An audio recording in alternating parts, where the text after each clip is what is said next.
I want to go to him now. He's watching the debate for us so we can have all the fun here. Barry, anything exciting happening in the GOP debate in Charleston, South Carolina? I would say the biggest event of the night was Trump versus Cruz on U.S. citizenship.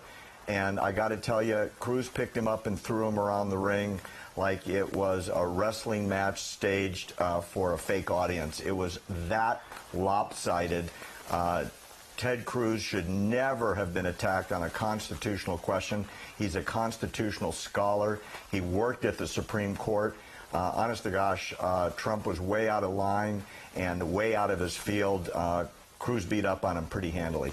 So the lawyer in Ted Cruz came out, but Americans and especially conservatives aren't all that impressed, Barry, a lot of times with lawyers. And so I'm just curious if you think this actually behooves Ted Cruz, who's trying to look like the guy that goes hunting, gets down dirty in the woods with Phil, and now he's like the fancy pants lawyer. Is that going to carry really with this voting populace? It's an interesting analysis, Dr. G, and I agree with you. He's trying to be a little bit of everybody for everybody. He is a constitutional scholar. He is a big-time lawyer, and he's an oh-shucks guy from Texas at the same time. I guess it depends on whether or not you believe this is really an issue, which I honestly believe most Americans don't. So are the gloves off between Donald Trump and Ted Cruz? I know there was talk of being one another's vice presidential picks and so on. But do you think it's time that the gloves have come off? And what do you think that will mean for the potential conservative nominees? Well, I'll tell you something really cute.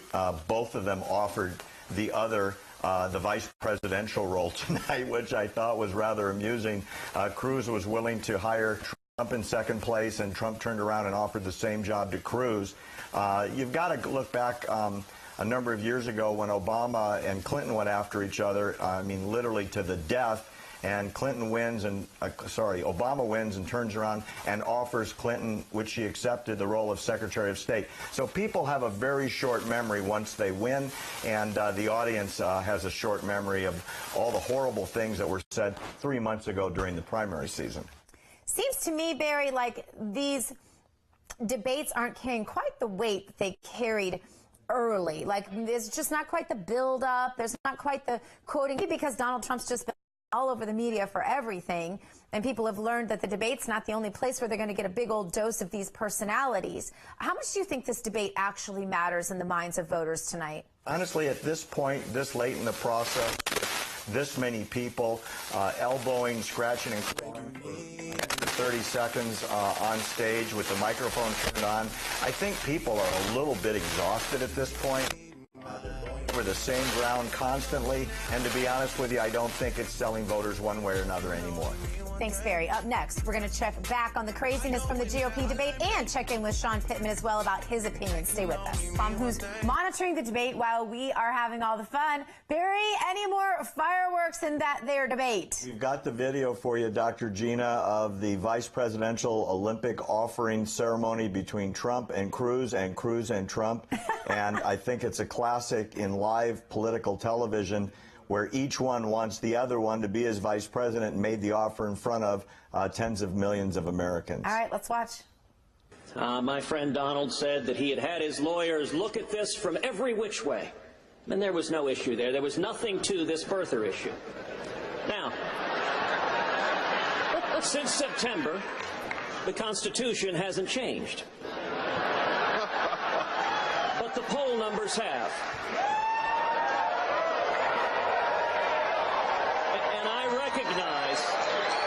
I recognize that Donald is dismayed that his poll numbers are falling in Iowa. But the facts and the law here are really quite clear. Under long-standing U.S. law, the child of a U.S. citizen born abroad is a natural-born citizen. If a soldier has a child abroad, that child is a natural-born citizen. That's why John McCain, even though he was born in Panama, was eligible to run for president. If an American missionary has a child abroad, that child is a natural-born citizen. That's why George Romney, Mitt's dad, was eligible to run for president even though he was born in Mexico. At the end of the day, the legal issue is quite straightforward, but I would note that the birther theories that Donald has been relying on, some of the more extreme ones insist that you must not only be born on U.S. soil, but have two parents born on U.S. soil. Under that theory, not only would I be disqualified, Marco Rubio would be disqualified, Bobby Jindal would be disqualified. Interestingly enough, Donald J. Trump would be disqualified. Boom. Barry, that's some lawyerly kinds of fireworks right there. I think Ted Cruz is ready to show America that he's ready for this main debate stage. But what else happened? Well, the clip we just saw was actually the setup to the vice presidential Olympics. What you just saw was Ted Cruz lecturing Donald Trump on the law, the constitutional law, and Cruz was right, and Trump is really rowing his boat in the wrong direction. Now, based on that previous dust-up, you're now going to see the offering vice presidential Olympics based on the fact that both of them think they're going to finish first and the other guy's going to finish second. As you mentioned earlier, it's very curious, Dr. Gina, whether or not this is going to affect their future relationship or they're going to kiss and make up next week. All right, so here we go. Let me just tell you something, and you know because you just saw the numbers yourself. NBC Wall Street Journal just came out with a poll. Headline, Trump way up, Cruz going down. I mean, so you can't, they don't like the Wall Street Journal, they don't like NBC, but I like the poll. And frankly, it just came out. And in Iowa now, as you know, Ted, in the last 3 polls, I'm beating you. So, you shouldn't misrepresent how well you're doing with the polls. You don't have to say that. In fact, until you started doing that, because that's a misrepresentation. Number one. Number two, this isn't me saying it. I don't care. I think I'm going to win fair and square. I don't have to win this way. Thank you. Lawrence Tribe and numerous from Harvard, said that there is a serious question as to whether or not Ted can do this, okay? There are other attorneys that feel, and very, very fine constitutional attorneys, that feel that because he was not born on the land, he cannot run for office. Here's the problem. We're running. He does great. I win. I choose him as my vice presidential candidate, and the Democrats sue because we can't take him along for the ride. I don't like that, okay? The fact is, and if for some reason he beats the rest of the field, if for some, see, they don't like that. They don't like that. No, they don't like that he beats the rest of the field because they want me. But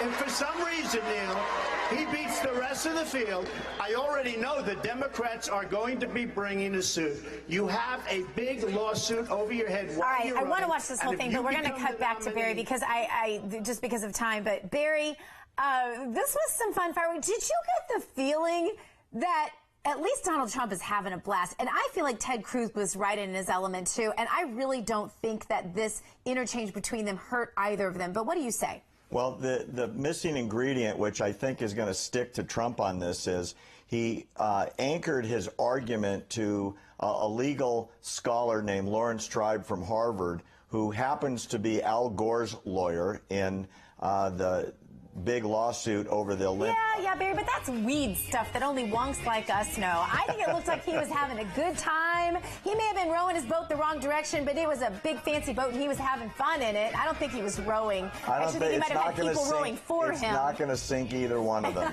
It became a non-issue. I don't think you're going to hear citizenship regarding Cruz ever again. Barry, thank you so much for being with us and for your great coverage. Up next, we're going to talk to one of the stars of the movie he hit about Benghazi. 13 hours right after this. We're going to go back to a little bit more talk from the debate as we wrap up, put a bow on this debate with our correspondent, Barry Nussbaum. Barry, what has happened at the end of the debate that is notable? The Cruz-Trump earlier dust-up, they're now buddies again. Cruz actually agreed with Trump and said it in a nice way with a big smile that he agreed with Trump's policy on trade with China, which drew the ire of the rest of the stage, who disagrees very strongly with import tariffs.